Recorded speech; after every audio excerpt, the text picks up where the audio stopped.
Kita akan coba lihat ini, saham-saham pilihan apa saja yang Anda rekomendasikan. Apakah ada emiten komoditas energi, terutama logam, baik nikel maupun emas ini yang masuk ke dalam salah satu rekomendasi untuk Anda. Dapat Anda saksikan di layar televisi Anda, pemirsa, 4 saham pilihan yang direkomendasikan oleh Bapak Octavianus Audi untuk perdagangan di pekan depan, dan mungkin saja bisa menjadi salah satu referensi untuk Anda. Di antaranya adalah yang pertama ada Antam, tampaknya salah satu menjadi pilihan, tapi lebih ke arah trading buy ini dengan supportnya di 2.200 hingga 2.520. Kemudian juga ada Pegas, emiten minyak dan gas 1565 di resistennya hingga 1.720. Dari teknologi tampaknya MTEK lebih direkomendasikan 945 hingga 1185. Sementara dari retail ada MPPA, kalau tidak salah hari ini juga mengalami penguatan yang cukup signifikan 121 hingga 164. MTEK lebih ke arah buy on break, sementara MPPA lebih ke arah untuk spekulatif buy. Ya, itu dia 4 saham pilihan yang direkomendasikan, dan lagi-lagi keputusan investasi tetap ada di tangan para investor dan trader pasar modal Indonesia. Pak Audi, kita lanjutkan kembali. Menarik pembahasan untuk Antam, Pak. Tapi lebih ke arah untuk trading buy ini 2.200 hingga 2.520. Sebelumnya Antam cukup sulit menembus ke level 2.000-an, tapi tampaknya 2.200 sudah cukup kokoh sampai sejauh ini. Mungkin dari sisi support 22 sudah cukup kuat, Pak Audi. Ya, betul sekali, karena kemarin sudah akhirnya lepas juga. Sekarang sudah mulai bergerak di angka 2.300.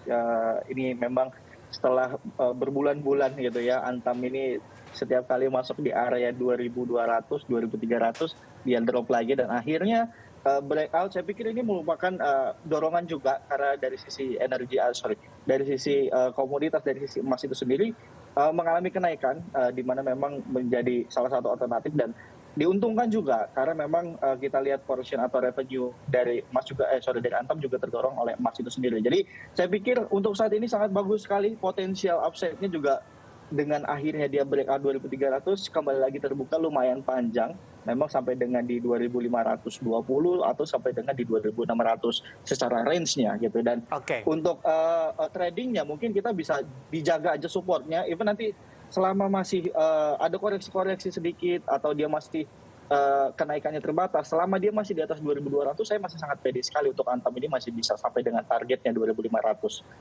Baik, kenapa lebih ke arah di trading buy, Pak Audi?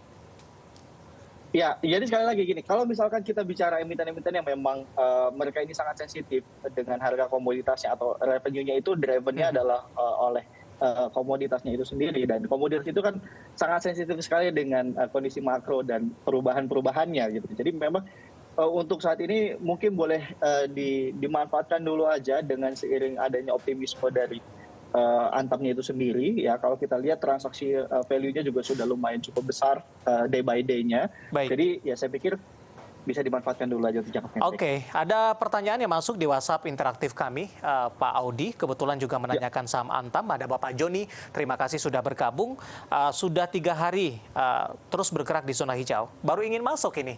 Direkomendasikan entry level yang menarik di berapa? Oke, ya kalau untuk entry level yang menarik, coba kita lihat nanti di minggu depan. Mungkin range di atas 2.320 sampai dengan 2.350 itu sebenarnya masih cukup oke gitu ya, walaupun dengan targetnya di 2.500 sedikit lumayan terbatas gitu ya, tetapi masih sangat potensial sekali, boleh sekali dipertimbangkan. Yang penting level 2.200 ini harus benar-benar dijaga. Selanjutnya untuk Pegas, saham pilihan yang kedua, pertimbangan merekomendasikan saham ini terutama dari sisi teknikal. Oke, Pegas kemarin akhirnya dia sudah beranjak menguat di tenor jangka pendeknya atau di moving average 10 harinya, dan hari ini sebenarnya dia lagi uji juga resisten, yaitu adalah di level 1630, itu merupakan MA20-nya. Jadi kemarin MA10 sudah berhasil, sekarang lagi mulai uji coba lagi di 1630. Ternyata hari ini masih belum bisa breakout, tapi masih cukup oke sekali. Coba nanti kita lihat lagi, dan untuk yang belum ada posisi juga masih boleh diperhatikan untuk pekan depan ya. Dengan potensial entry levelnya itu 1620, 1640 itu masih sangat possible sekali. Dengan potensial upside-nya masih sampai dengan di 1.700-an, masih cukup lumayan tinggi gitu ya. Dan level support yang mesti diperhatikan dari Pegas ini adalah di level 1565. Hati-hati level 1565 jika dia turun ke bawah. Ada MTEK dan MPPA. Sebelum jeda, singkat saja analisisnya, Pak Oke. Audi. Ya, untuk MTEK sebenarnya saya melihat di sini ada divergen, ada pola divergen positif, di mana memang MTEK ini masih sideways sekali, lumayan panjang dia dari Desember masih tidak kemana-mana, harganya 1.000 sampai dengan di 1.050. Jadi memang harus breakout dulu gitu ya. Jadi makanya buy on break. 10.40, perhatikan pekan depan jika MTEK sudah ditransaksikan di sana, potential targetnya adalah sampai dengan 11.85 dan untuk supportnya adalah di 9.45. Jadi selama dia masih stay di atas 9.45 masih boleh di keep dulu. Dan yang terakhir ada MPPA.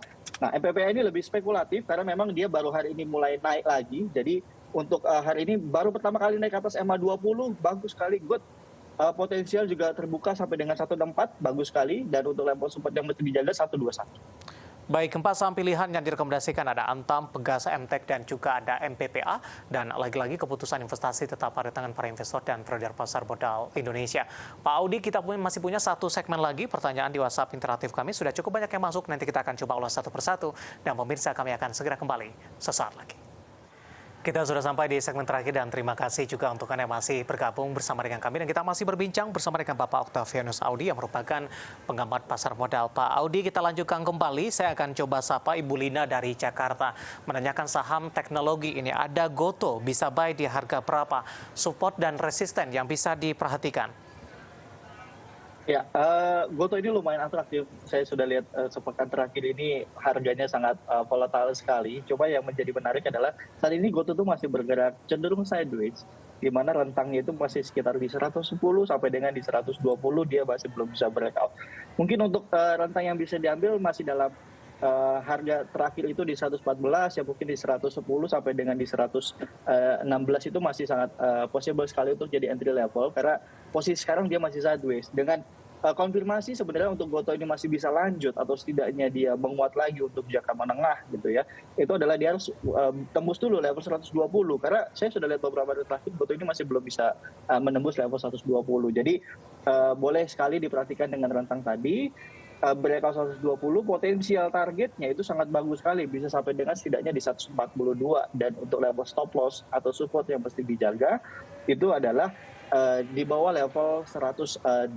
Itu yang harus benar-benar dijaga. Hati-hati jika dia turun ke bawah 108. Cukup lebar, Pak Audi, 142, sementara stop loss-nya di 108.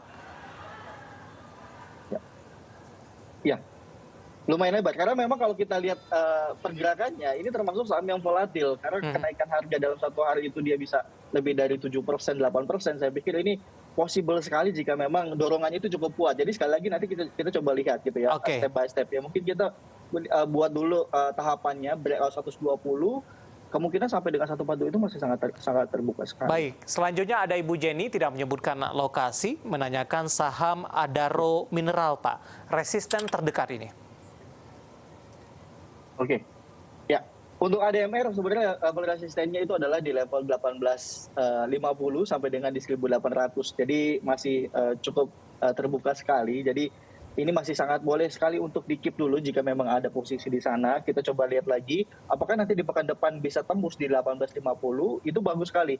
Tapi kalau kelihatannya nanti di pekan depan ini sudah harganya itu sudah mulai tidak mampu tembus di atas 850 atau bergerak kecenderungan di bawahnya level tersebut, ya mungkin sudah mulai bisa antisipasi gitu akan terjadinya taking profit karena harga saat ini sudah masuk dalam zona jenuh beli. Jadi memang antisipasi sekali kegagalan atau antisipasi taking profit yang saya kira ini cukup wajar sekali karena kenaikan dari sepekan ini sudah sangat tinggi sekali untuk ADMR itu sendiri. Betul. Ada Ibu Jenny, Adaro Mineral, resisten terdekat, dan lagi-lagi keputusan investasi tetap ada di tangan para investor dan trader pasar modal Indonesia. Selanjutnya lagi-lagi tidak menyebutkan nama dan lokasi. Pak Audi menanyakan saham Astra Internasional, peluang untuk ke level 6 ribuan, paling tidak untuk 2 minggu ke depan. Ya, wah saya pikir untuk Astra itu termasuk saham yang kategorinya under value. Kalau kita tadi bicara banking dia masih over value atau harganya sudah mulai adjust, bahkan sudah ada beberapa yang over value. Untuk Astra sendiri dia kategorinya masih under value. Tapi sekali lagi Astra ini termasuk saham yang cyclical, artinya dia sangat sensitif sekali dengan kondisi makro yang berubah-ubah. Jadi kemungkinan besar untuk sampai dengan di level 6.000 untuk saat ini masih sangat terbuka gitu ya. Apalagi ditambah nanti akan ada earning season yang kemungkinan juga impact-nya bisa mendorong optimisme setidaknya untuk jangka sampai dengan 6.000 sampai dengan 6.600 sebenarnya masih sangat possible kok untuk Astra itu sendiri gitu ya. Dengan targetnya sebenarnya saya ini bisa membuka itu adalah di 6.350 sampai dengan 6.400. Jadi masih sangat potensial sekali. Dan untuk level support yang mesti dijaga adalah selama Astra masih di atas 5.600 saya pikir masih sangat oke sekali ya untuk masih coba di hold dulu. Baik, ada Astra International hari ini tampaknya masih melanjutkan penguatan di 0,85%. Di sepanjang perdagangan Januari, Astra mencoba berbalik arah karena sebelumnya sempat tertekan ke 5.200-an. Posisi saat ini sudah ada di 5.900 sambil menunggu juga earning season dari Astra International. Kemarin juga rilis dari penjualannya, market share-nya masih mendominasi di Indonesia. Pak Audi, tampaknya pembahasan IC tadi sekaligus mengakhiri kebersamaan kita. Waktu kita cukup terbatas. Terima kasih sudah bergabung bersama dengan kami dan terima kasih juga pemirsa sudah berpartisipasi di WhatsApp interaktif kami. Dan lagi-lagi keputusan investasi tetap ada di tangan para investor dan trader pasar modal Indonesia. Pak Audi, terima kasih. Sehat selalu, Pak. Ya, terima kasih, Pak. Baik, ada Bapak Octavianus Audi merupakan pengamat pasar modal dan berbincang tadi sekaligus mengakhiri kebersamaan kita di IDX Execution Closing. Saya David San Oval dan seluruh kerabat kerja yang bertugas mengucapkan terima kasih. Sampai berjumpa kembali.